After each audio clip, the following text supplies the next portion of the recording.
No physical therapist could last more than 3 sessions with New York's most difficult billionaire, until SHE showed up and did something no one ever imagined. Before we start this hour-long journey, leave a comment telling us which city you're watching from. And at the end, don't forget to rate this story from 0 to 10. Get comfortable, because this is going to be an emotional roller coaster you won't want to miss. Emily Carter was 20 minutes late, with her uniform wrinkled, hair escaping from her bun, and for some inexplicable reason, blue paint on her hands. First day as a private physical therapist for New York's most reclusive billionaire, and I look like I escaped from a paint explosion, she muttered, running down the sidewalk toward the imposing glass building on Fifth Avenue. She had spent the morning helping her neighbor Mrs. Johnson paint her community center, and despite rushing to change, traces of the morning's good deed clung to her fingers. It was typical Emily, always helping others, even when it made her late for the most important job interview of her career. The Blackstone Tower rose 60 stories into the Manhattan sky, its glass facade reflecting the busy streets below like a mirror of urban ambition. Emily had researched the building extensively. It housed the headquarters of Blackstone Industries, one of the most successful tech companies in the world, valued at over $50 billion. What she hadn't researched was its owner. Michael Blackstone was a name whispered in boardrooms and financial circles, but rarely seen in public.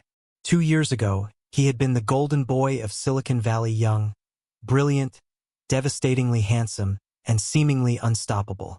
He had appeared on magazine covers, given TED Talks, and was considered one of the most eligible bachelors in America. Then suddenly he vanished. No more public appearances. No more interviews. His company continued to thrive under the management of his executives, but Michael Blackstone himself had become a ghost story, a billionaire who lived in isolation at the top of his own tower. Emily knew none of this as she pressed the intercom button at the building's private entrance. When no one answered, she tried the door and found it unlocked. The lobby was a masterpiece of modern design, marble floors, abstract art, and a silence so profound it felt almost sacred. The elevator whisked her to the 58th floor, where the doors opened directly into a sprawling penthouse apartment. Emily stepped out and gasped. Floor-to-ceiling windows offered a panoramic view of Manhattan, while the interior looked like something from an architectural magazine. All clean lines, expensive furniture, and not a single personal touch. It was beautiful. It was perfect. It was completely sterile. "Hello," Emily called out, her voice echoing through the vast space. "Mr. Blackstone? I'm Emily Carter, your new physical therapist." That's when she heard it. A crash from somewhere deeper in the apartment, followed by a string of profanity that would make a construction worker blush. Emily followed the sound down a long hallway lined with abstract paintings, each one probably worth more than her annual salary. The cursing grew louder as she approached a partially open door at the end of the hall. She knocked gently. "Mr. Blackstone? Are you okay? Go away," came a rough, angry voice from inside. Emily pushed the door open and stepped into what was clearly a home office. And there, on the floor beside an overturned wheelchair, was the most beautiful and broken man she had ever seen. Michael Blackstone was sprawled on the hardwood floor, surrounded by scattered papers and what looked like the remains of a shattered coffee mug. He was trying to push himself up with his arms, his face red with exertion and embarrassment. His dark hair was disheveled, his expensive shirt was wrinkled, and there was a scar running from his left temple to his jaw that somehow made him even more striking. But it was his eyes that stopped Emily cold. They were the color of stormy seas, gray-blue and filled with a pain so deep it took her breath away. "I said go away," Michael repeated, not looking at her. "I don't need your help." "That's funny," Emily said, setting down her bag and walking into the room. "Because from where I'm standing, it looks like you very much need help." Michael's head snapped up, and their eyes met for the first time. Emily felt something electric pass between them. A recognition, a challenge, a spark of something she couldn't name. "You must be the new therapist," he said, his voice dripping with disdain. "Let me save us both some time. This won't work. You'll quit within a week, just like all the others." "Maybe," Emily agreed, approaching him slowly. "Or maybe I'm different." You're not different. You're just naive. Michael attempted to pull himself up using the desk, but his leg buckled and he fell back to the floor with a grunt of pain. Without asking permission, Emily knelt beside him. Okay, here's what we're going to do. You're going to stop being a stubborn jackass for exactly 30 seconds, and I'm going to help you get back in your chair. Then you can go back to being a stubborn jackass if that's what makes you happy. Michael stared at her in shock. Did you just call me a jackass? I called you a stubborn jackass, Emily corrected. There's a difference. Now, are you going to let me help you? Or do you plan to live on this floor? Despite himself, Michael felt the corner of his mouth twitch.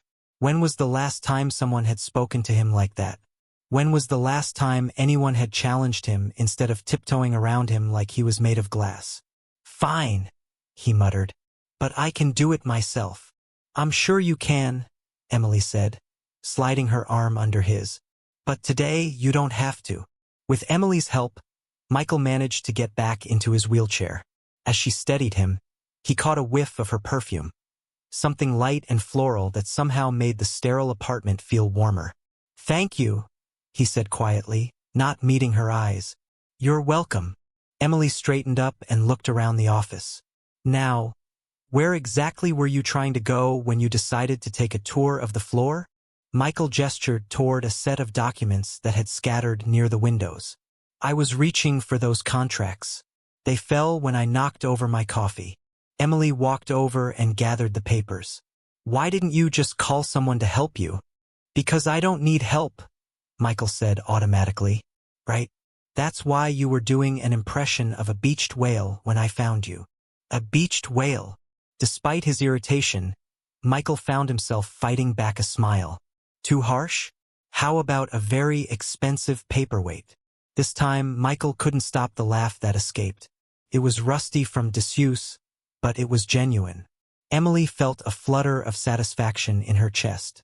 You're very impertinent for someone who just started working here, Michael observed. I'm very good at my job, Emily countered. Which, by the way, isn't kissing your ass. It's helping you recover. Recover from what exactly? Do you even know why you're here? Emily pulled a chair closer to his wheelchair and sat down. I know you were in an accident 2 years ago. I know you've had multiple surgeries on your left leg. I know you've been through 8 physical therapists in the past 6 months. And I know you've been hiding in this apartment instead of doing the work necessary to get better. Michael's jaw tightened. You don't know anything. Then tell me. Why should I? Because I'm going to be here every day for the next several weeks, whether you like it or not. Your assistant, Robert, I think his name was, made it very clear that you need physical therapy and I need this job. So we can do this the easy way or the hard way, but we're going to do it. Michael studied her face, looking for signs of pity or false sympathy. Instead, he found determination and something that looked almost like mischief. The easy way, he said finally. Smart choice. Emily opened her bag and began pulling out various pieces of equipment. Now, when was the last time you did any actual physical therapy? And don't lie to me. I'll know. Michael was quiet for a long moment. 3 months ago. 3 months. Emily looked up from her equipment, eyebrows raised. What happened 3 months ago? The last therapist quit.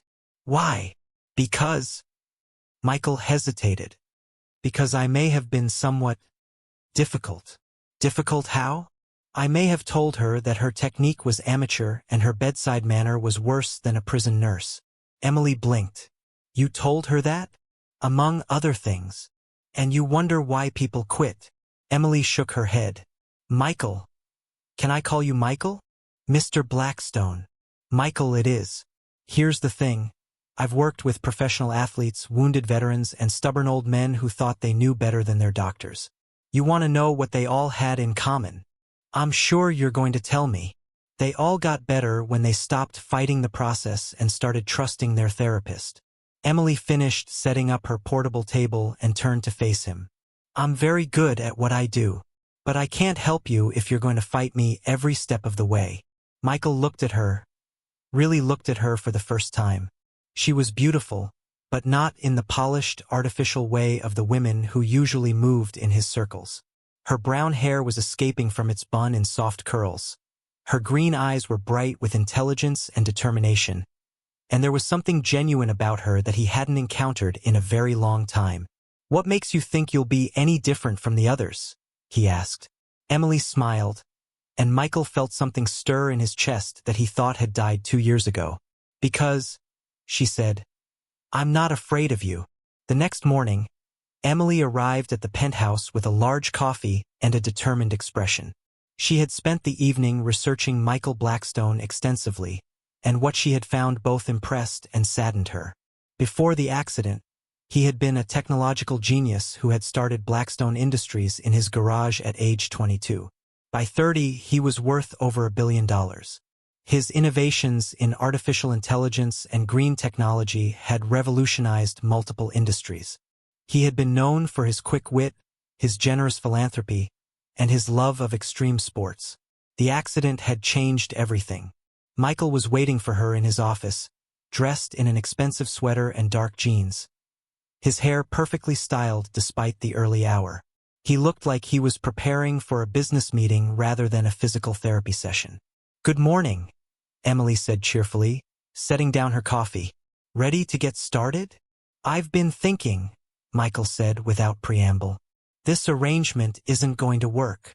"Why not?" "Because I don't want to do physical therapy. I'm fine the way I am." Emily looked around the pristine office, then back at Michael. "You're fine." "Yes." "When was the last time you left this apartment?" Michael's jaw tightened. "That's not relevant." "When was the last time you went outside? Felt fresh air? Saw the sun?" "I have windows." "That's not the same thing, and you know it." Emily approached his desk. "Michael, what are you afraid of?" "I'm not afraid of anything." "Then prove it. Do a session with me. Just one. If you still want me to leave after that, I'll go." Michael stared at her for a long moment. There was something about her directness that both irritated and intrigued him. Most people treated him with kid gloves, afraid to push too hard or ask too many questions. Emily seemed to have no such reservations. "One session," he said finally.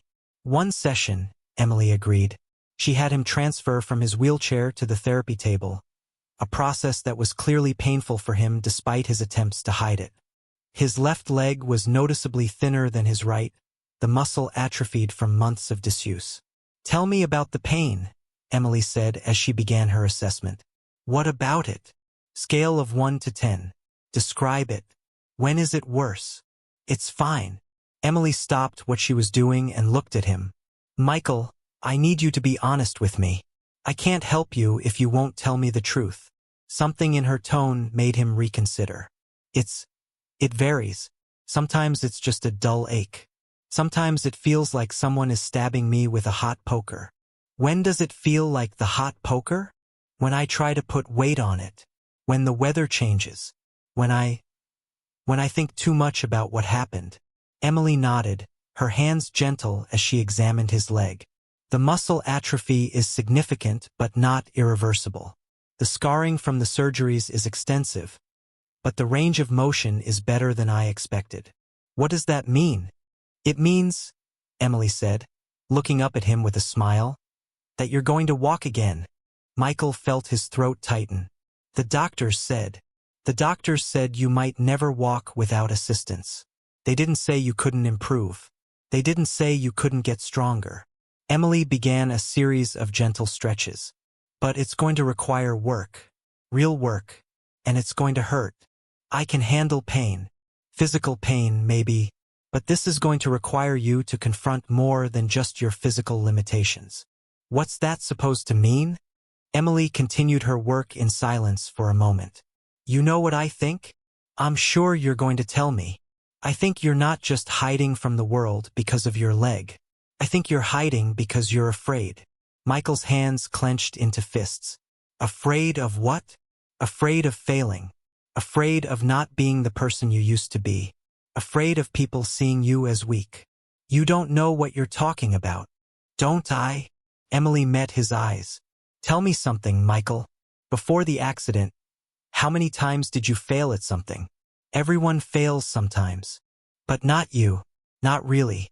You started a company and it succeeded. You invested in technologies and they paid off. You took risks and they worked out. You were golden boy who never met a challenge he couldn't overcome. Michael was quiet, but Emily could see by the tension in his jaw that she had hit close to home. And then, she continued gently, something happened that you couldn't control. Something that changed you in ways you never expected. And for the first time in your life, you couldn't just work harder or think smarter to fix it. Stop. So you've been hiding up here, telling yourself that if you don't try, you can't fail again. I said stop. Emily moved to his other leg, her touch professional but somehow comforting. But here's the thing about hiding, it doesn't actually protect you from anything. It just makes your world smaller and smaller until all you have left is this beautiful prison you've built for yourself. Michael was silent for a long moment. When he finally spoke, his voice was quieter than before. What if I try and it doesn't work? What if this is as good as it gets? Then at least you'll know. And you'll know that you fought for yourself instead of giving up. Emily finished the stretches and began preparing him for some basic strength exercises. But I don't think that's going to happen. Why not? Because I've seen your brain scans. I've read your medical files. I know what you're capable of. And more importantly, she smiled, I know how stubborn you are. That stubbornness that makes you impossible to deal with?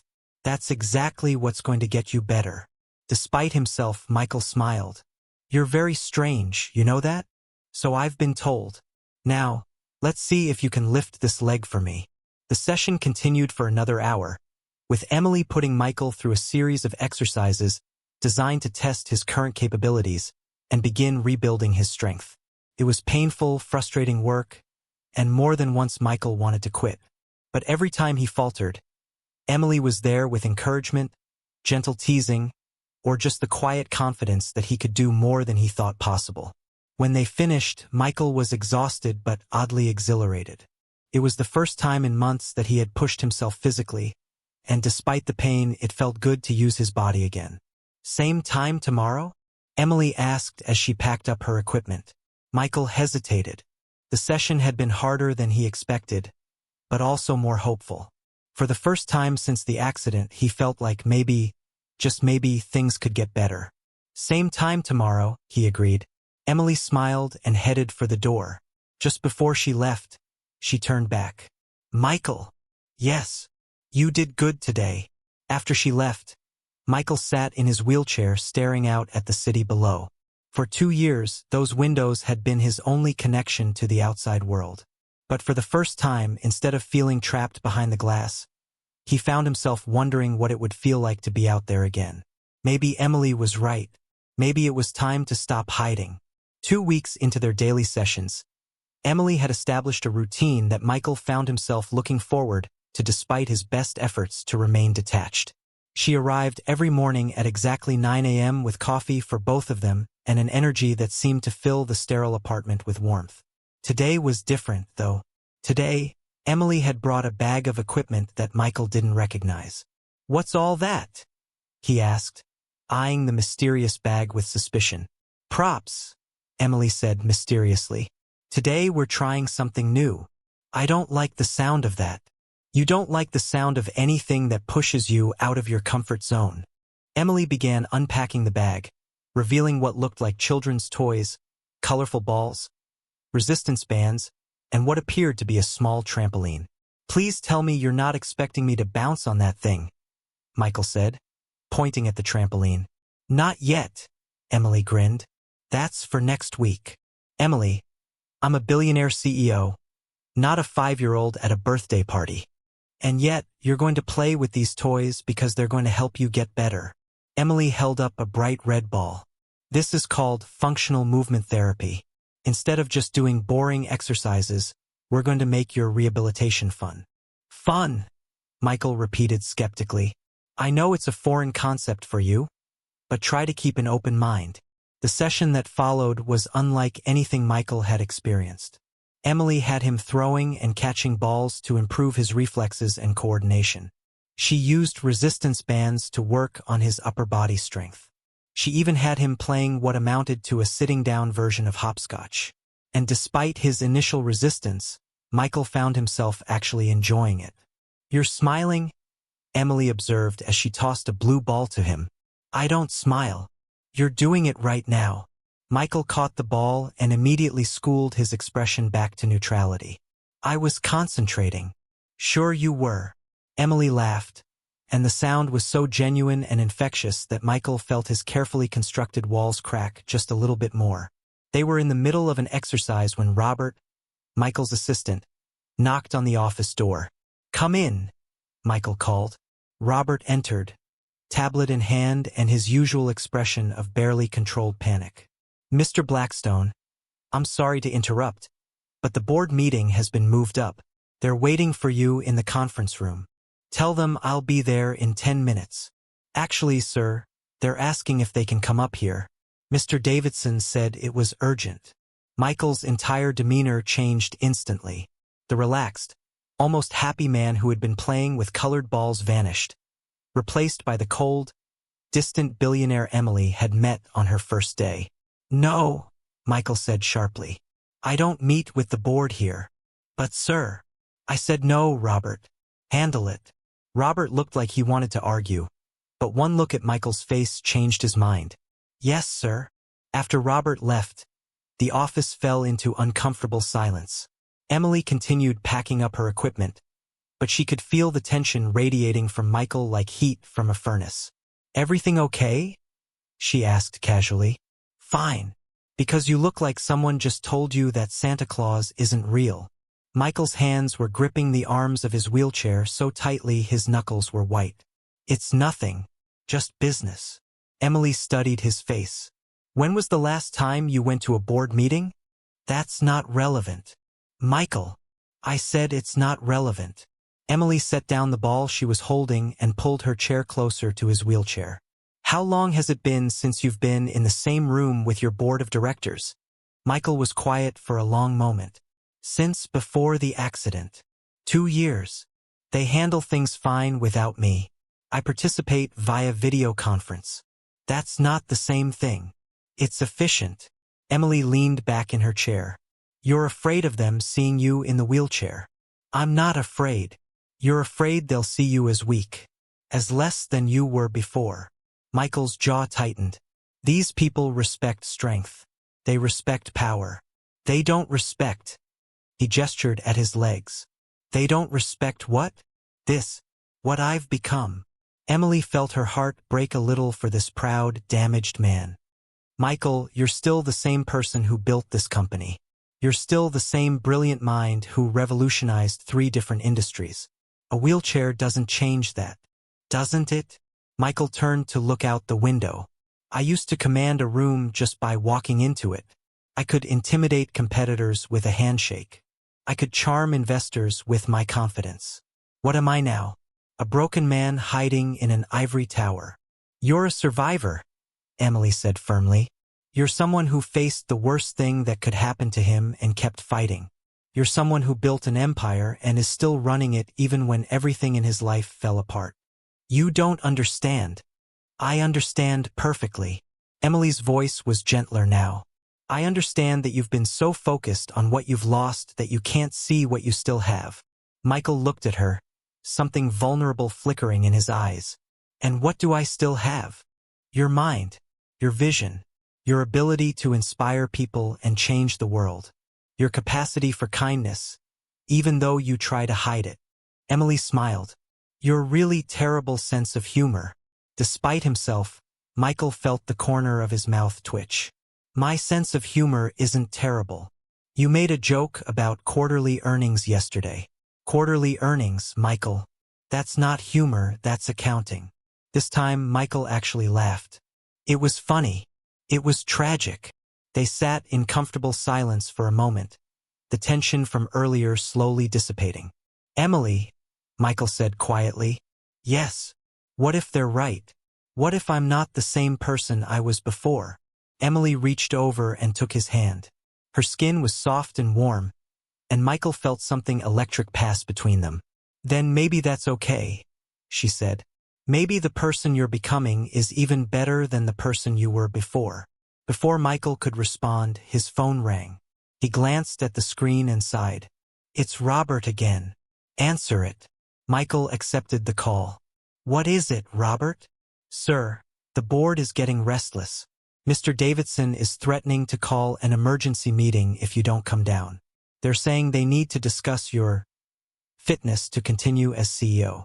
Michael felt the blood drain from his face. My fitness? I'm sorry, sir.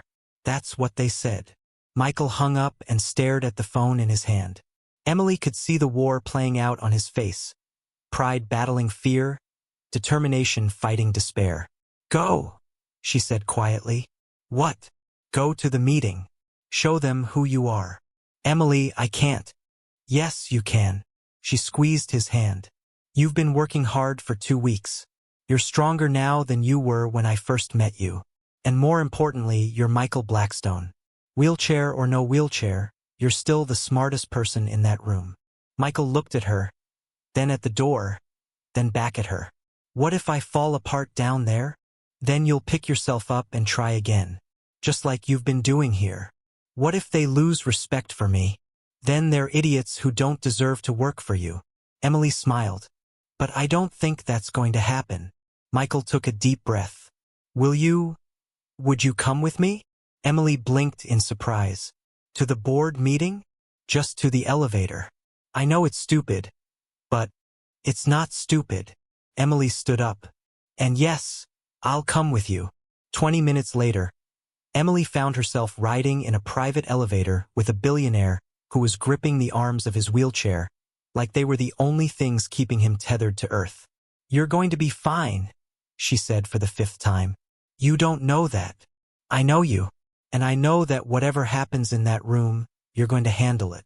The elevator dinged, and the doors opened to reveal an expansive conference room filled with men and women in expensive suits. They all turned to look as Michael wheeled himself into the room, and Emily could see various expressions cross their faces. Surprise, pity, concern, and in some cases, calculation. Michael, said a distinguished older man who Emily assumed was Mr. Davidson. Thank you for joining us. Davidson, Michael replied coolly. I understand you wanted to discuss my fitness to lead this company. Well, we've been concerned. Concerned about what? Profits? Because last quarter we exceeded projections by 23%. Stock price? Because we're up 18% over last year. Innovation? Because the AI division just landed the biggest contract in company history. Emily watched from the elevator as Michael transformed before her eyes. Gone was the vulnerable, uncertain man she had been working with. In his place was a brilliant, commanding CEO who radiated confidence and authority despite being seated in a wheelchair. Michael, Davidson tried again. No one is questioning your business acumen, but we've been concerned about your absence from company activities. My absence? Michael's voice was dangerously quiet. I'm here every day. I review every major decision. I participate in every crucial meeting. Via video conference, which is more efficient than sitting in a room listening to Davidson drone on about market projections that any first-year analyst could have prepared. Several board members suppressed smiles. Emily felt a surge of pride watching Michael take control of the room. The question, Michael continued, is not whether I'm fit to lead this company. The question is whether this board is fit to serve it. Because from where I'm sitting, it looks like you're more concerned with optics than results. The room fell silent. Emily could see the board members exchanging glances, realizing that they had severely underestimated the man in the wheelchair. Now, Michael said, unless someone has a legitimate business concern to discuss, I suggest we move on to the quarterly review. Emily smiled and pressed the elevator button. Michael didn't need her there anymore. He was exactly where he belonged, in command. As the elevator doors closed, she caught one last glimpse of him leading the meeting with the same brilliance and authority that had built his empire. The wheelchair hadn't changed who he was at all. It had just made him stronger. That evening, Emily was cleaning up after their regular session when she noticed Michael seemed unusually quiet. The board meeting had gone well, According to Robert, Michael had demolished Davidson's concerns and reasserted his authority, but he seemed lost in thought. "Penny for your thoughts," Emily said, settling into the chair across from his wheelchair. "You don't want to know what I'm thinking. Try me." Michael was quiet for a long moment, staring out at the city lights twinkling in the darkness. "I was thinking about the accident." Emily felt her stomach tighten. In the 3 weeks she had been working with him, Michael had never talked about what had actually happened that night 2 years ago. She had read the police reports, of course, but she wanted to hear it from him. "Do you want to talk about it?" "No." Michael paused. "But I think I need to." Emily waited, letting the silence stretch between them. She had learned that Michael needed time to gather his thoughts, especially when discussing something painful. "It was raining," he said finally. "I was driving back from a conference in Boston.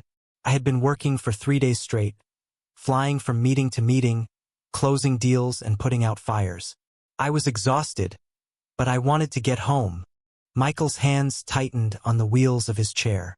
"I was on the phone with my head of development about a project deadline. We were arguing. He wanted more time. I was pushing for the original launch date. I was angry, distracted." Michael's voice became very quiet. "I never saw the other car." Emily felt tears prick her eyes, but she remained silent. "It was a family," Michael continued. "David and Sarah Martinez. Their kids were in the back seat. Sophia was 7, little Marcus was 5. They were coming home from Sophia's school play. Michael. The impact sent their car into the median. David died instantly. Sarah and the kids." Michael's voice broke. "They died at the hospital while I was in surgery." Emily reached over and took his hand. "It wasn't your fault, wasn't it?" Michael's eyes were bright with unshed tears. "I was speeding. I was distracted. I was talking on the phone in a rainstorm because I was too important to wait until I got home. It was an accident. It was negligence. It was arrogance. It was everything I've spent my whole life being: too busy, too important, too focused on work to pay attention to what really mattered." Emily squeezed his hand. "Have you ever talked to anyone about this? A counselor? A therapist?" Michael shook his head. "What's the point? Talking won't bring them back." "No, but it might help you forgive yourself." "I don't want to forgive myself." "Why not?" "Because the moment I start feeling better about what happened, the moment I start moving on and being happy again, I'm dishonoring their memory. They don't get to have happy moments anymore because of me." Emily felt her heart break for this tormented man. "Michael, do you think David and Sarah would want you to spend the rest of your life punishing yourself?" "I don't know what they would want. They're dead. But if they were here, if they could see you now, do you think they would want you to give up on life?" Michael was quiet for a long time. Sarah Martinez was a teacher. She taught 2nd grade at a school in Queens. After she died, her colleagues started a scholarship fund in her name for underprivileged kids who wanted to go to college. "That's beautiful." David was a mechanic. He fixed cars for half price for single mothers and elderly people on fixed incomes. After he died, his garage started a program to provide free car maintenance for families in need. Emily could see where this was going. They were good people. They spent their lives helping others, making the world a little bit better. And I killed them because I couldn't be bothered to pull over before taking a phone call. "Michael, do you know what I've done since the accident? I've hidden in this apartment feeling sorry for myself while my company has made billions and I haven't contributed a single dollar to charity or helped a single person who needs it. I've been completely useless." Emily was quiet for a moment, processing everything he had told her. "Is that why you won't leave this apartment? Because you don't think you deserve to have a life?" "I don't deserve to have a life. Not when I took theirs away.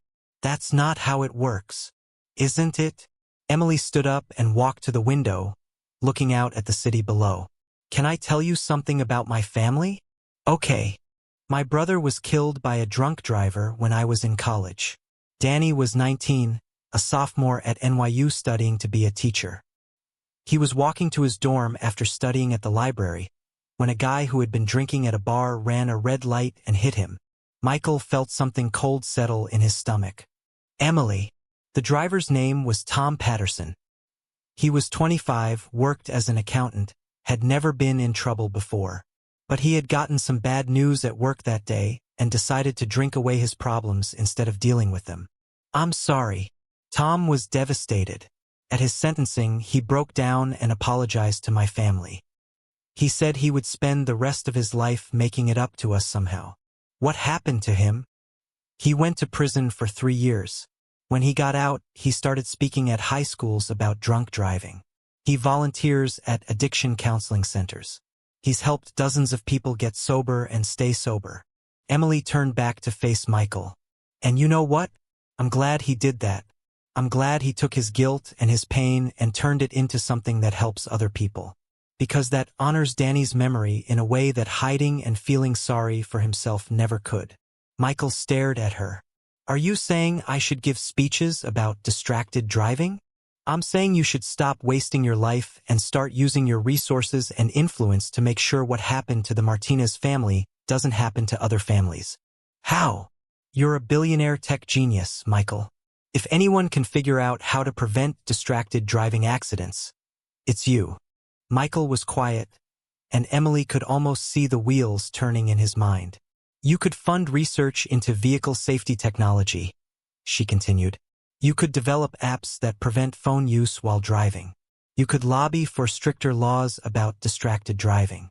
You could start a foundation in their memory that educates people about road safety." Michael seemed overwhelmed by the possibilities. "Or," Emily said gently, "you could spend the rest of your life hiding in this apartment, feeling guilty and accomplishing nothing. But I don't think that's what David and Sarah would want. And I know it's not what their children would want." Michael looked at her with something that might have been hope. "You really think I could make a difference? I think you're one of the few people in the world with the resources and the intelligence to make a real difference. The question is whether you're brave enough to try." They sat in silence for a while, both lost in their own thoughts. Finally, Michael spoke. "Emily?" "Yes. Thank you." "For what?" "For making me remember that there's more to life than my own pain." Emily smiled. "That's what friends are for." "Friends?" Michael repeated. And for the first time since the accident, the word didn't feel foreign on his tongue. For the first time in 2 years, Michael Blackstone was thinking about the future instead of drowning in the past. And for the first time since she had met him, Emily felt like she was seeing the real man behind the walls, brilliant, compassionate, and ready to change the world. The next morning, Emily arrived to find Michael already dressed and waiting for her, with an energy she hadn't seen before. "You're up early," she observed, setting down her coffee. "I've been thinking about what you said last night, about making a difference. And I want to start a foundation, something focused on preventing accidents like the one that—" He paused. "Like the one I caused." Emily felt a surge of pride. "That's wonderful, Michael. What would you call it?" "The Martinez Family Foundation. For road safety and accident prevention." "That's perfect." Michael rolled his wheelchair over to his desk and picked up a legal pad covered with notes. "I've been researching all night. Do you know how many people die in distracted driving accidents every year?" "Tell me." "Over 3,000. And that's just the deaths. The injuries number in the hundreds of thousands." Michael's voice was gaining strength and passion as he spoke. "Most of it is completely preventable. So what's your plan?" Phase 1. Fund research into vehicle safety technology. Automatic braking systems, lane departure warnings, cell phone blocking technology. Michael was animated now, gesturing with his hands as he spoke. Phase 2. Educational programs in schools and communities. Phase 3. Lobbying for stronger legislation. Emily smiled. "You've been busy." "I called Robert at 5 a.m. and had him set up meetings with technology companies, safety advocacy groups, and legal experts. I want to move fast on this." "Michael, that's amazing. But what? Some of those meetings are going to be outside this building, aren't they?" Michael's enthusiasm faltered slightly. "Yes, probably. How do you feel about that?" Terrified, he admitted. But also, excited?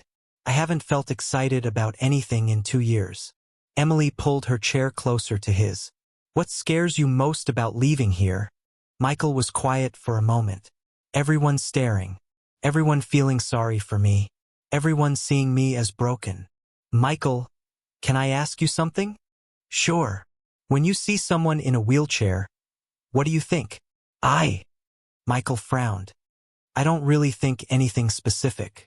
I just see a person. Exactly.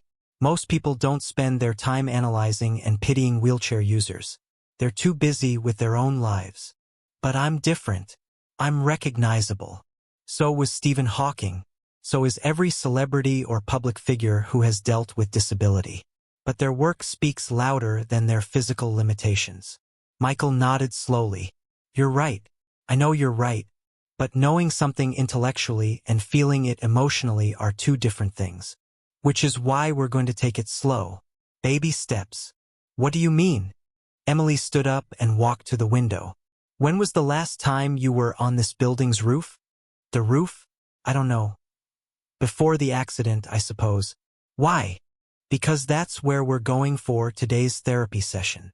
Michael felt his pulse quicken. Emily, I don't think. Fresh air, sunshine, and a view of the city that doesn't have glass between you and the world. Trust me, it'll be good for you. What if someone sees me? Then they'll see a man getting some fresh air. Nothing more, nothing less. Michael stared at the elevator that would take him away from the safety of his apartment for the first time in 2 years. It might as well have been a portal to another dimension. I'll be with you the whole time, Emily said gently. And if you want to come back down after 5 minutes, we'll come back down. Michael took a deep breath. Okay, but just for 5 minutes. Just for 5 minutes. The elevator ride to the roof felt like it took forever. Michael's hands were gripping his wheelchair so tightly that Emily was worried he might leave permanent indentations. Breathe, she reminded him. I am breathing. That's hyperventilating. I said breathe. When the elevator doors opened, Michael was hit with something he hadn't experienced in 2 years, fresh air that wasn't filtered through a building's HVAC system. The roof was beautifully landscaped, with gardens and seating areas that Michael had completely forgotten about. Oh, he said softly. Good-o or bad-o? Good-o. I had forgotten how different real air feels. Emily wheeled him over to the edge of the roof, where a low wall provided a barrier while still offering an unobstructed view of Manhattan. The city spread out below them like a living map, bustling with life and energy. How long has it been since you've seen the city from up here? Emily asked. Too long. Michael was quiet for a moment, taking in the view. I used to come up here when I needed to think. When I was working on a particularly difficult problem or trying to make a big decision. What would you think about? The future, mostly. Where I wanted to take the company, what technologies we should develop next, how we could change the world. Michael's voice became wistful. I had so many plans. You still do. The foundation, remember? That's different. How? That's about making amends. What I'm talking about is ambition, dreams, the belief that I could build something amazing. Emily studied his profile as he looked out over the city. Michael, what makes you think you can't still do that? Look at me, Emily. I'm in a wheelchair. So I'm not the same person I was before. You're right. You're not. Emily turned to face him fully. The person you were before was brilliant and successful, but he was also arrogant and careless. He was so focused on achievement that he forgot to pay attention to what really mattered. Michael winced but didn't argue. The person you are now is still brilliant and successful, but he's also humble. He understands that actions have consequences. He knows that life is fragile and precious. Emily reached over and took his hand. The person you are now is someone who wants to use his gifts to help others instead of just building his own empire. You really think I'm better now? I think you're more complete now. You have the same intelligence and drive you always had. But now you also have wisdom and compassion. Michael looked down at their joined hands. When did you become so wise? Probably around the same time you stopped feeling sorry for yourself and started thinking about how to help other people. They sat in comfortable silence for a while, watching the city move and breathe below them. Michael found himself noticing things he had forgotten. The way the light changed as clouds moved across the sun, the intricate patterns of traffic flowing through the streets, the sheer magnitude of human life happening all around them. Emily? Yes. I want to do more than just start a foundation. What do you mean? Michael's eyes were bright with an energy Emily hadn't seen before. I want to get back out there. I want to attend conferences and meet with partners and investors. I want to be involved in the day-to-day operations of my company again. That's wonderful. I want to start dating again. I want to travel. I want to. Michael paused, looking at Emily with an expression she couldn't quite read. I want to live again. Michael, I want to take you to dinner. Emily felt her heart skip a beat. What? I want to take you to dinner. A real dinner at a real restaurant like normal people do. Michael, I don't think that's a good idea. Why not? Because I'm your physical therapist. There are ethical considerations, professional boundaries. Then quit. Emily blinked. What? Quit being my physical therapist. I'm strong enough now to work with someone else. Hell, I'm strong enough now to work with a regular gym trainer. Michael, I'm serious, Emily. In the past month, you've helped me do more than just strengthen my legs. You've helped me remember who I am and who I want to be. You've given me back my life. Emily felt tears prick her eyes. That's the nicest thing anyone has ever said to me. Then say yes. Yes to what? To dinner, to dating, to seeing where this goes between us. Emily looked at this remarkable man who had gone from broken and bitter to hopeful and passionate in the space of a few weeks. She thought about professional ethics and workplace boundaries and all the reasons why this was complicated. Then she thought about the way he made her laugh, the way he challenged her, the way he looked at her like she was the most interesting person in the world. Okay, she said. Okay. I'll quit being your physical therapist. And okay, I'll go to dinner with you. Michael's smile was brighter than the sun overhead. Really? But I have one condition. Anything. I pick the restaurant, and it's going to be somewhere that requires you to leave this building. Michael's smile faltered slightly, but then he straightened his shoulders. Deal.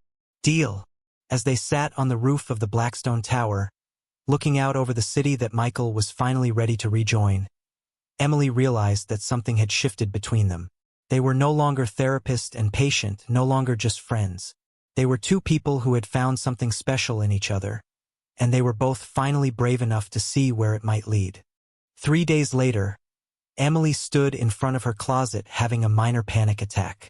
She had suggested dinner at a small Italian restaurant in Little Italy, somewhere intimate but not too fancy, public but not too crowded.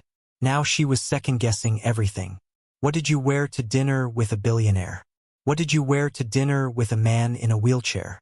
What did you wear to dinner with someone who had been your patient and was now? What exactly? Her phone buzzed with a text from Michael. Picking you up at 7. Try not to overthink this. Emily laughed despite her nerves. He knew her too well already. She settled on a simple black dress that was elegant but not overdressed, paired with comfortable flats and her grandmother's pearl necklace. When she checked herself in the mirror, she looked like herself, which she decided was exactly what she wanted. At exactly 7 p.m., there was a knock at her door. Emily opened it to find Michael in a sharp charcoal suit, his hair perfectly styled, looking every inch the billionaire CEO. But it was the nervous expression on his face that made her heart melt. You look beautiful, he said. You look terrified. I am terrified. This is my first date since the accident. Mine too. Michael raised an eyebrow. Your first date since my accident? My first date in about 6 months. I've been focused on work. Well then, we're both rusty. This should be interesting. The restaurant was a small family-owned place that Emily had discovered during her residency years ago. It was the kind of place where the owner greeted regular customers by name and the food was more important than the ambience. Michael had arranged for a car service, and Emily was surprised when he transferred from his wheelchair to the car seat with minimal assistance. His physical strength had improved dramatically over their weeks of working together. "You're getting really good at that," she observed. "I've been practicing. I figured if I was going to start leaving the apartment, I should be able to get around without looking like I need a team of assistants." The restaurant was busy but not packed, and the hostess led them to a corner table without any fuss or staring. Michael transferred to a regular chair, and Emily helped him fold his wheelchair and place it discreetly beside their table. "See," Emily said as they settled in. "No one cares." "You're right." Michael looked around the restaurant with interest. "This place is great. Very normal. Normal is good sometimes. I'm starting to remember that." They ordered wine and appetizers, and Emily was pleased to see Michael relaxing as the evening progressed. He asked her about her background, her family, her dreams. In return, she got him to talk about his childhood, his early days building the company, his hopes for the foundation. "Tell me about your family," Michael said as they shared a plate of bruschetta. "Not much to tell. My parents are both teachers in Ohio. I have 2 sisters, and the brother I told you about What made you want to become a physical therapist?" Emily smiled. "Actually, it was because of Danny. After his accident, I spent a lot of time in hospitals and rehabilitation centers. I saw how much difference a good therapist could make in someone's recovery, not just physically but emotionally too. So you decided to help other people the way you wished someone could have helped him." "Something like that." Emily took a sip of wine. "What about you? What made you want to start a tech company?" "Arrogance mostly," Michael said with a self-deprecating smile. "I thought I could build something better than anyone else. And you did. I got lucky." "Michael, you don't build a $50 billion company on luck." "No, but you can destroy 4 lives with 1 moment of carelessness." Emily reached across the table and covered his hand with hers. "We're not going to talk about that tonight. We're not. Tonight is about us. About who we are now and what we want for the future." Michael turned his hand over and intertwined his fingers with hers. "What do you want for the future, Emily?" "I want to keep helping people. I want to travel more. I've barely been outside of New York and Ohio. I want to fall in love with someone who makes me laugh and challenges me and sees me as an equal partner." "That sounds like a good plan. What about you?" Michael was quiet for a moment. "I want to make amends for what I've done. I want to build something meaningful with the foundation. I want to get back to innovating and creating, but for the right reasons this time. And personally, I want to stop being afraid of living. I want to take risks again, but smart risks. I want to fall in love with someone who sees past the wheelchair and the money and the guilt to whatever's left of the real me." Emily smiled. "I think there's quite a lot left of the real you." "You think so?" "I know so." Their main courses arrived, and the conversation shifted to lighter topics. Books they had read, movies they loved, places they wanted to visit. Emily was delighted to discover that Michael had a dry sense of humor and a genuine curiosity about the world beyond technology and business. "Can I ask you something?" Michael said as they shared dessert. "Sure. What made you take the job with me? I know Robert told you about the 8 previous therapists who quit." Emily laughed. "Honestly, I needed the money. My student loans are crushing me, and you were offering to pay 3 times the normal rate." "That's it? Just the money?" "Well, that, and Robert mentioned that you were supposedly impossible to work with. I've always liked a challenge. And now," Emily looked at him across the table, this brilliant, complicated, wounded man who had somehow become so important to her. "Now I'm glad I took the job for all the wrong reasons, because it led me to all the right ones." Michael felt something warm unfold in his chest. "Emily?" "Yes. I know this is probably too soon and too complicated, but I need you to know that what I feel for you, it's not just gratitude." "What is it then?" "It's..." Michael struggled for the words. "It's like you woke me up from a 2-year coma. Not just physically, but emotionally. Spiritually. You made me remember what it feels like to be alive." Emily felt tears prick her eyes. "Michael, I'm not done. You're brilliant and funny and compassionate, And you don't treat me like I'm made of glass. You push me to be better while accepting me exactly as I am. And somewhere along the way, I fell completely in love with you. The restaurant noise faded away as Emily stared at him across the table. You love me? Completely. Utterly. Probably foolishly. Emily smiled through her tears. Well, that's convenient. Why? Because I love you too. Michael felt like he might float right out of his chair. Really? Really? You're brave and brilliant and kinder than you want anyone to know. You make me laugh and you challenge me and you see me as a partner, not just someone to take care of you. Emily squeezed his hand. And you're the first man I've ever met who's stronger in a wheelchair than most men are on their own 2 feet. They sat there grinning at each other like teenagers until the waiter approached to ask if they wanted more coffee. Actually, Michael said, I think we're ready for the check. As they waited for their car, Emily leaned against Michael's shoulder. So what happens now? Now we figure it out as we go. Together. I like the sound of that. Me too. When the car arrived, Michael surprised Emily by asking the driver to take a detour through Central Park. I want to show you something, he said. What? A bench where I used to sit sometimes before the accident. I'd like to see it again with you. They found the bench near the lake, and Michael transferred from the car to his wheelchair with an ease that amazed Emily. The park was quiet and beautiful in the evening light, and they sat together watching the water and the city lights beginning to twinkle in the distance. I used to come here when I was working on big decisions, Michael said. I'd sit on this bench and think about the future. What are you thinking about now? Michael turned to look at her, this remarkable woman who had changed his entire world. I'm thinking about how the future suddenly looks brighter than it has in 2 years. Just brighter. Okay, amazing. The future looks amazing. Emily leaned over and kissed him, soft and sweet and full of promise. When they broke apart, Michael was smiling like he couldn't stop. Emily? Yes. Thank you. For what this time? For not giving up on me. For seeing who I could be when I couldn't see it myself. For loving me. Thank you for letting me. As they sat together in the park where they had taken their first steps toward healing, Michael realized that this was what happiness felt like. Not the shallow satisfaction of closing a business deal or the brief high of achieving a goal, but the deep, steady joy of sharing your life with someone who truly understood you.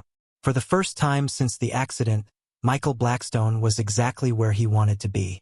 6 months later, Emily stood in the gleaming conference room of the Martinez Family Foundation headquarters, watching Michael address a room full of safety advocates, technology experts, and government officials. Gone was the bitter, isolated man she had first met. In his place was a passionate leader who commanded attention not despite his wheelchair, but because his message was so compelling.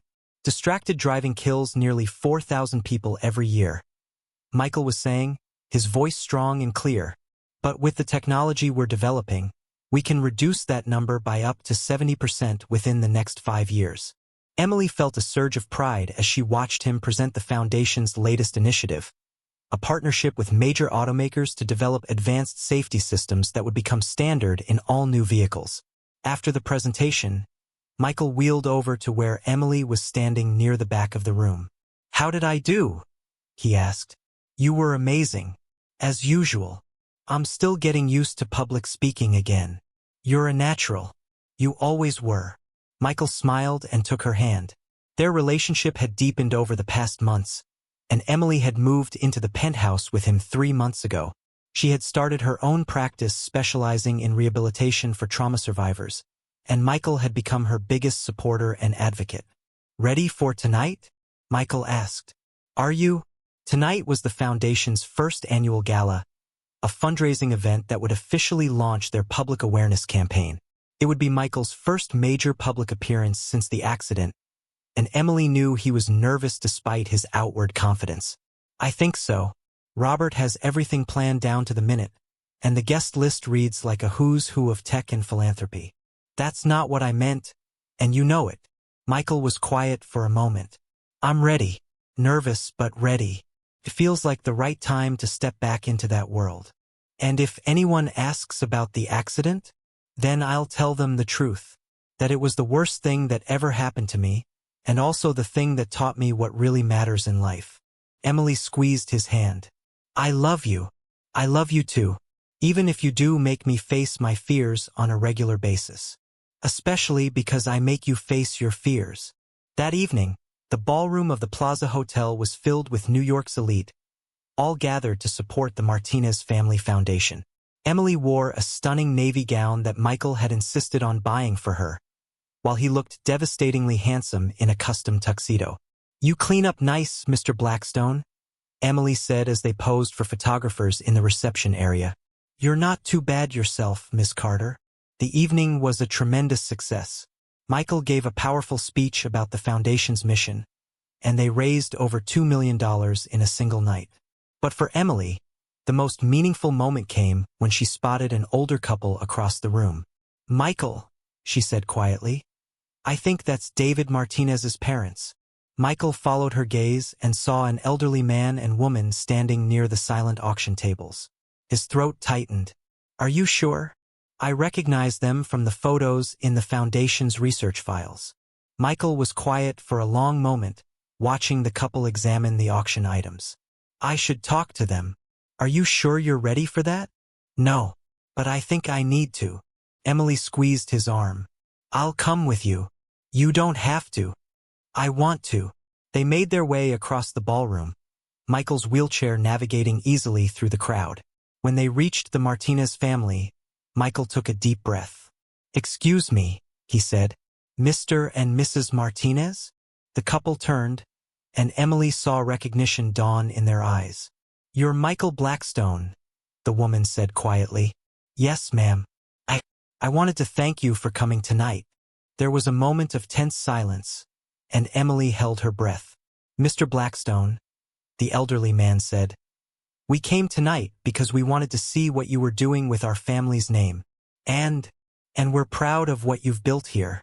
David would have been proud too. Michael felt tears sting his eyes. Mr. Martinez, I can't begin to tell you how sorry I am. We know you are, Mrs. Martinez said gently. We've always known you are. But son, what happened that night was an accident. A terrible, tragic accident that changed all our lives forever. But if I hadn't been on the phone, if it hadn't been raining, if David had left 5 minutes later, if you had taken a different route home, we could play the what-if game forever, Mr. Martinez said. But it won't bring our family back, and it won't help anyone else. Mrs. Martinez reached out and placed her hand on Michael's arm. What will help is what you're doing here. This foundation, this work you're doing to prevent other families from going through what we went through. This is how you honor David and Sarah and the children. Michael was crying now, tears streaming down his face. I don't know how to forgive myself. Start by living, Mrs. Martinez said. Start by being happy. Start by building something beautiful with this lovely young woman beside you. That's what our family would want. Emily was crying too as she watched this incredible act of grace and forgiveness unfold. She put her arm around Michael's shoulders as he sobbed, finally releasing 2 years of guilt and grief. Thank you, he whispered to the Martinez family. Thank you for letting me help carry on their memory. Thank you for making sure their deaths meant something, Mr. Martinez replied. Later that evening, back in the penthouse, Michael and Emily sat on the couch looking out at the city lights. The gala had been a tremendous success, but more importantly, Michael felt like a weight had been lifted from his shoulders. How are you feeling? Emily asked. Lighter, Michael said. Like I've been carrying around a boulder for 2 years, and someone finally helped me put it down.